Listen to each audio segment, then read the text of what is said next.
Self awareness की practice awareness से ऊर्जा बचा बचा कर रखनी पड़ती है।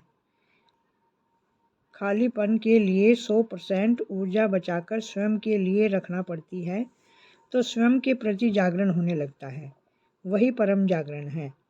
गहरे ध्यान में हमें शरीर, मन, विचार, भाव तीनों का पता चलने बंद हो जाता है। हमारी ध्यान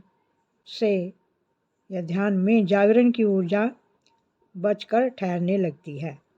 वही प्योर प्रेजेंस की गहरी ध्यान अवस्था में वही ऊर्जा स्वभाव बनकर विश्राम, शांति, प्रेम उतरने लगता है।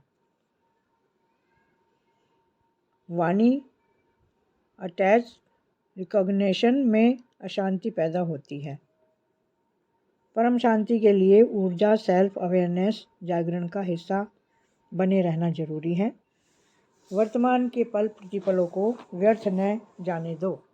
संसार की व्यर्थता का दिख जाना यही समझदारी कहती है कि सत्य तर्कपूर्ण नहीं हो सकता, वो तो तर्कातीत है।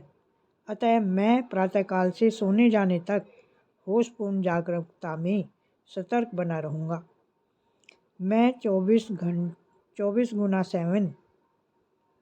गुना 7 बराबर 24 घंटे ध्यान में नहीं रह सकता, वरना स्नायु रोगी बन जाएंगे। प्रैक्टिकल कहता है मैं जागरण में होशपूर्णता में रहूँगा जब तक दृश्यों के अर्थ न समाप्त हो जाएं। मात्र जस का तस दिखना भर अस्पष्ट सा रह जाए, टकटकी जैसे। कोई भी व्यक्ति 24 घंटे ध्यान में नहीं रह सकता, यह बात सच है।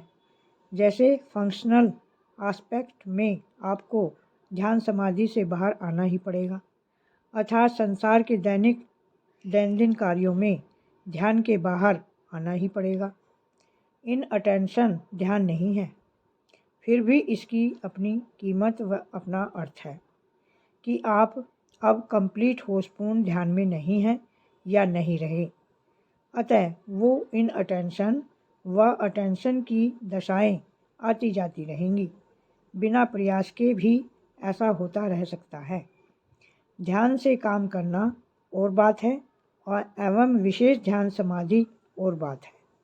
कोई भी आदमी 24 घंटे ध्यान को मेंटेन नहीं कर सकता है। आकाशवत रहा करें ध्यान में। Thank you.